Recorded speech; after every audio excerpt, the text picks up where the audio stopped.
Hi, my name is Oliver Lexi. I'm a professor of strategic entrepreneurship here at TUM, and I'm going to talk to you today about trends. What are trends? Well, we usually associate the word trends most often with the fashion industry, where we think of what is in, what is en vogue for a year. While this is fantastic because it tells already something that trends are related to consumption, which of course are related to opportunities that entrepreneurs can identify, a lot of entrepreneurs want to sell more than just for one summer.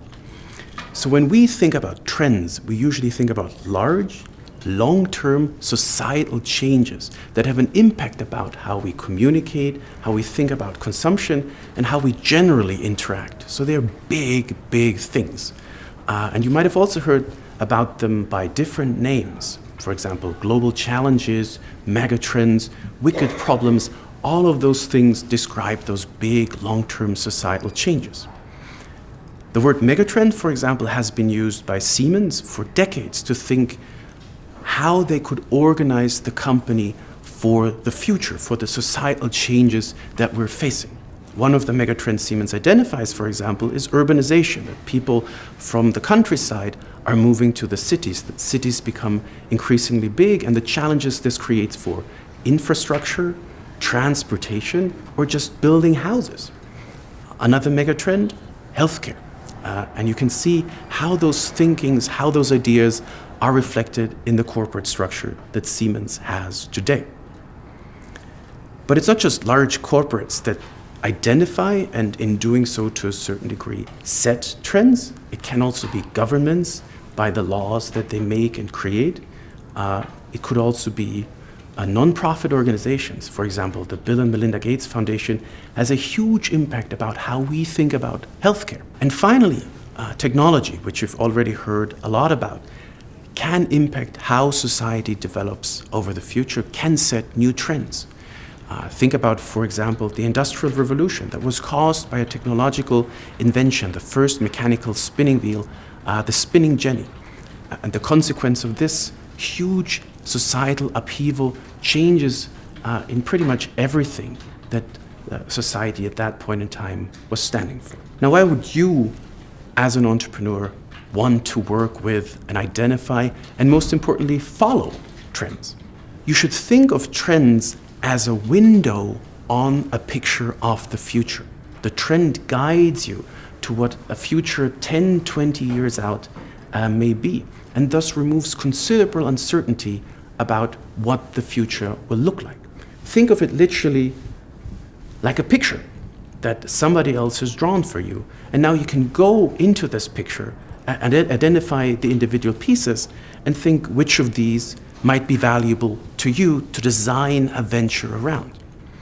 You can also think about it differently in the sense of, this picture looks really difficult to become a reality. What is missing? What still needs to be done so this can happen? So organizations like Siemens, but much more importantly in the semiconductor industry, companies like Intel, they even tell you publicly what it is that needs to happen so that their vision of the future, of microchips, microprocessors for the future can become a reality. We actually saw that, the gym has developed into a mass market sports phenomenon, why it's still equipped a little bit from the time where only bodybuilders would go to the gym actually, and that leads to a point where people are a little bit lost. They don't know what to do exactly, and they're not very effective. And this is the point where we thought we need to change something to make people more successful in the gym, and really to make sure they know what they do and that they have more fun in the gym. So why should you, as the entrepreneur, try to identify and possibly even follow an existing trend? The answer is easy. The trend gives you a window on an uncertain future. Think about this, the trend as almost drawing up a picture of what the future would look like. Future 10, 20 years ago, that's inherently uncertain. So having this picture gives you something to work with, something to identify opportunities. Just looking at it and saying, if this is what the future is going to hold, here are some of the things that I could be doing.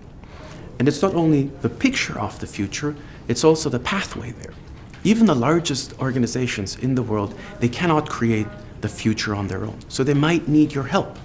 This is why organizations such as Intel and other companies in the semiconductor industry, they disclose what they think the future in semiconductors is. And everything that you can add, everything that you can contribute towards that future becoming a reality, that's interesting for them. And that means they might be interested in working with you and buying from you. So trends as this picture on the future as a source of opportunity, identification, and generation. So how can you spot those trends then? How can you find those opportunities that you can work with? Well, I've already said you can just look at what the large companies are doing, what they're talking about, what they're posting on their websites, read their annual reports, but also look at the business plan competitions or technological competitions that they're hosting, because that shows where they are looking towards, what they think the big trends are. Of course, there's also your experience. I mean, if there is a big societal change going on, you will read about it in the newspaper. You'll see it going on around you. However, then there's a question of whether you can really be ahead of the trend, whether you really have the right timing to profit from it. So it might be more valuable to try and identify the trend earlier on. So you can think about going to trade fairs in industries that you think are particularly relevant or interesting to you, or you can identify researchers who are working on the big problems that you would be interested in identifying. There are many other ways to find out what are the trends that are going on around you. For example, the big marketing research organizations, your Gartner, your Forrester, they're specializing in this. They're collecting this data to lay out what the future trends are. There's also techniques that you could apply yourself. One of them being the Delphi method, which requires multiple rounds of expert interviews, which is quite costly. And that is the reason for why you might rather work with Fraunhofer or other institutes that very often conduct these studies and provide the results to you for free. Other techniques exist, and you might apply them because they come rather cheaply. One of them being the lead user method, developed by Eric von Hippel at MIT.